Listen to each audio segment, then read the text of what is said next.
Hey everybody, today I'm going to do something a little different on the channel, and that's a review of a new racing board game, Formula GP by Dux Games on Tabletop Simulator.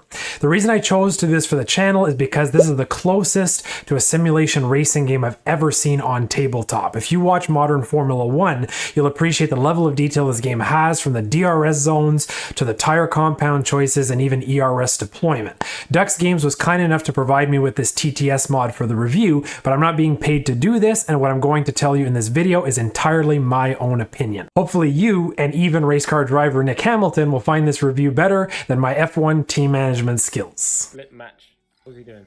Formula GP is being produced primarily as a physical board game, and it was successfully crowdfunded in late 2023. As part of an ongoing development effort with community involvement, the designers took the physical game and put it into TTS so that deluxe level pledges could play the game immediately and provide feedback. As I record this video, the late pledge is still open for the foreseeable future, and I provide the link to their gamefound page in the description below if you want to check it out. If you already pledged to this game or plan to soon, let me know in the comments. We'll start off with a quick overview of the core components of Formula GP, and it's worth noting that this version you'll see in this video is still a prototype and will likely go through a few more changes before release, but if I'm completely honest, it plays as good as a completed game in its current state. In this game session, I have the Monza track set up, and while not a perfect representation due to it being made up of tiles, you can definitely tell that it is in fact Monza by the race start disaster that is Turn 1 and the famous Parabolica.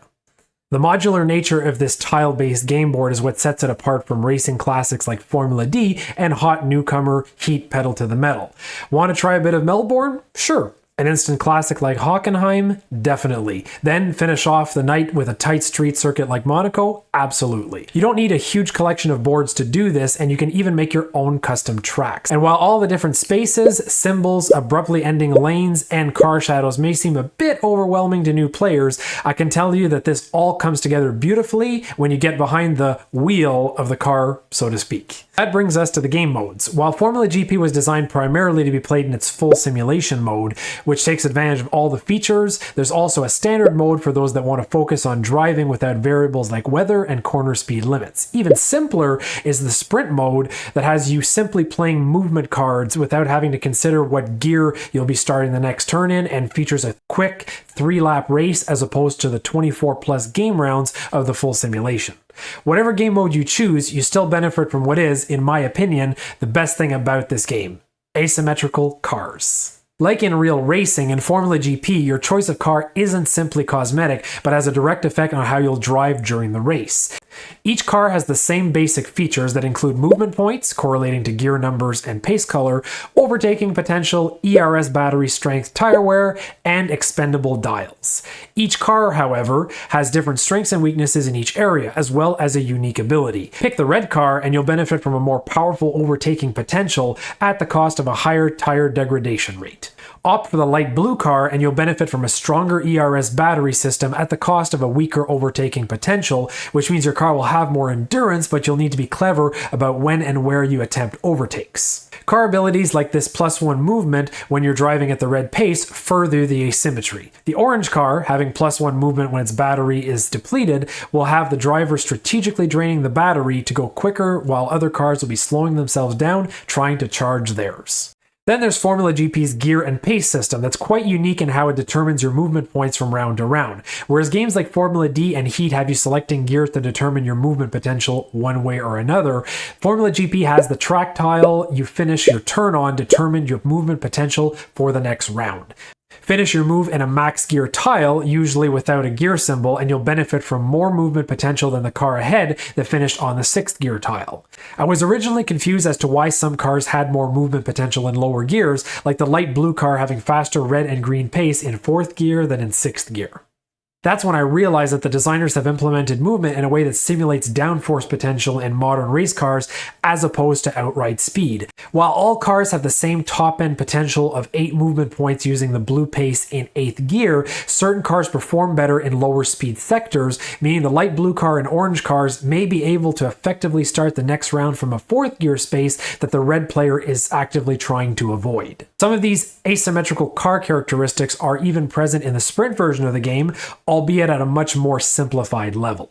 This means that casual players opting for a less complex game will still find certain cars more attractive to their playstyle. If you're enjoying this Formula GP review so far, hit the like button and get this review out to more people.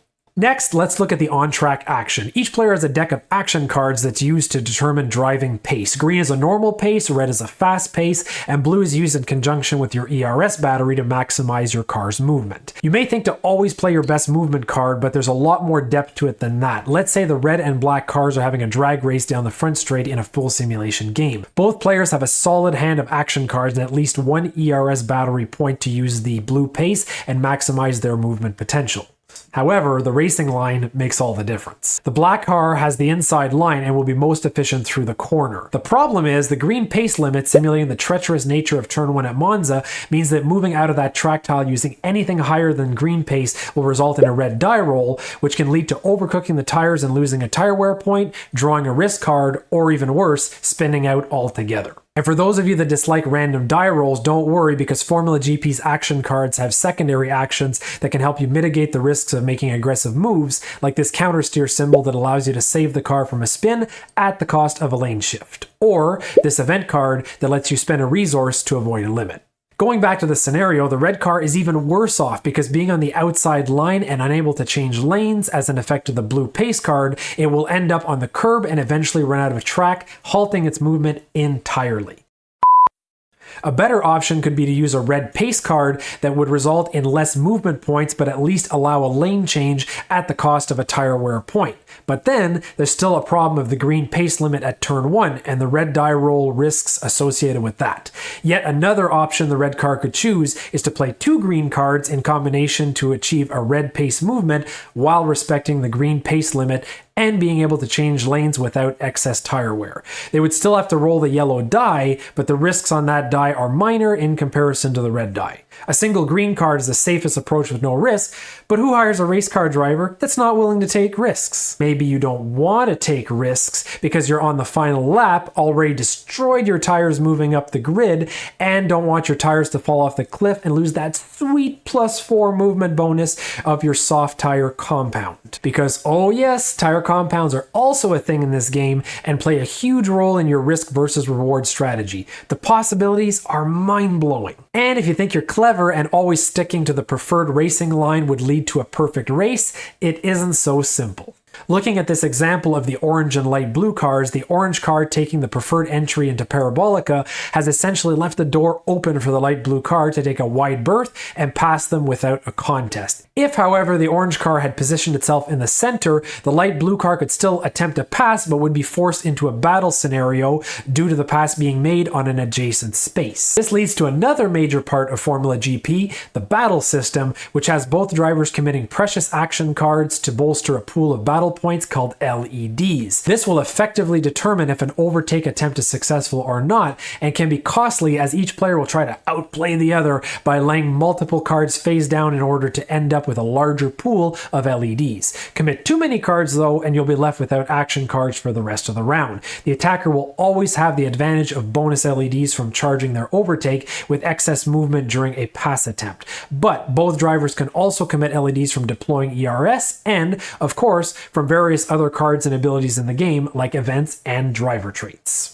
Add things like the yellow flag, safety cars, weather, team radio abilities, one-time use parameter tokens that allow quick actions like discarding and redrawing your whole hand, and now you have dozens of ways to squeeze every ounce of performance out of your car's unique chassis. There are even black tire wear cards that clutter your hand and can't be discarded, but can be disposed of in clever ways by playing them in exchange for tire wear, to advance an extra space in a corner, or brake harder to stop on a higher gear tile for better movement points next turn. Now, all of these choices and decisions do come with a downside, and unfortunately, that's complexity. Take it from me as a first-time player, Formula GP is a very daunting game. It took me at least 3 full-length games before I felt comfortable enough to maximize the potential of my car.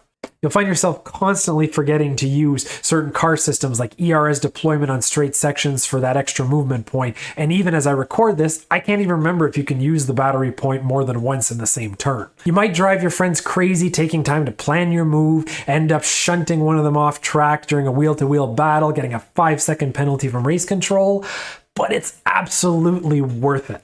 I don't even do board game reviews and playthroughs typically, but I'm doing this because this game, like no other board game, makes me feel like I'm actually driving a race car, making meaningful strategy decisions. When I'm playing in full simulation, I feel like I'm in my McLaren GT3 car at Spa in Assetto Corsa, adjusting my parameters to get through one more wet lap in my dry slicks before committing to pit for wets. Then easing the pace near the end of a long stint to avoid having my tires fall off the cliff before the checkered flag as I watch the car behind me gain on every sector and just trying to time crossing the line to get the white flag and take it home on the podium. That's the experience Ducks Games was going for, and they absolutely nailed it with Formula GP. But maybe you're thinking, Kev, this is crazy. I'm not going to be able to play this. My brain is already exploding as you're talking about this with all these rules and systems, and my friends have half my IQ. That leads us back to the modular nature of this game. Don't like the driver abilities? Throw them off the table.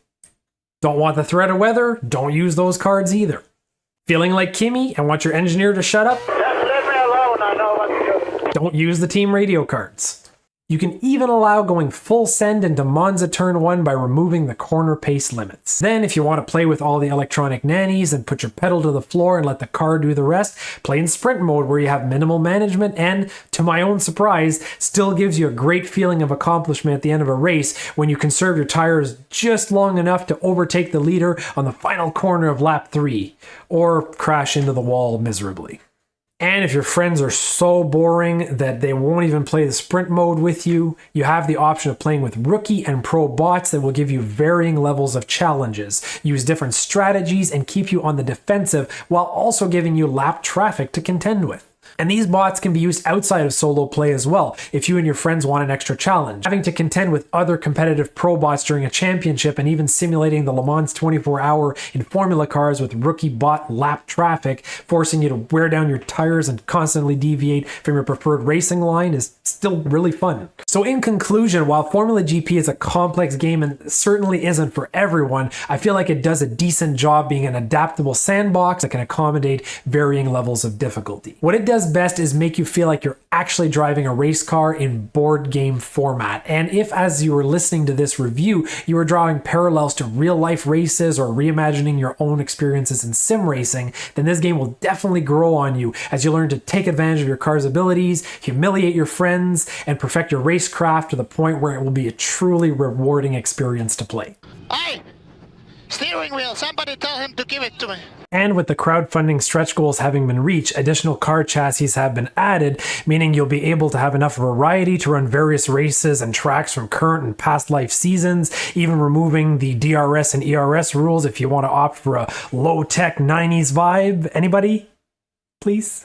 If you have any questions or thoughts to share about this game, let me know in the comments. And if I piqued your interest, definitely head over to the Formula GP GameFound page with the link found in the description to check out the game for yourself. People at Ducks Games are amazing. I'm sure they'll be happy to answer all your questions like they did for me when I was a rookie. I didn't really know what I was doing and I couldn't really even keep up with the safety car.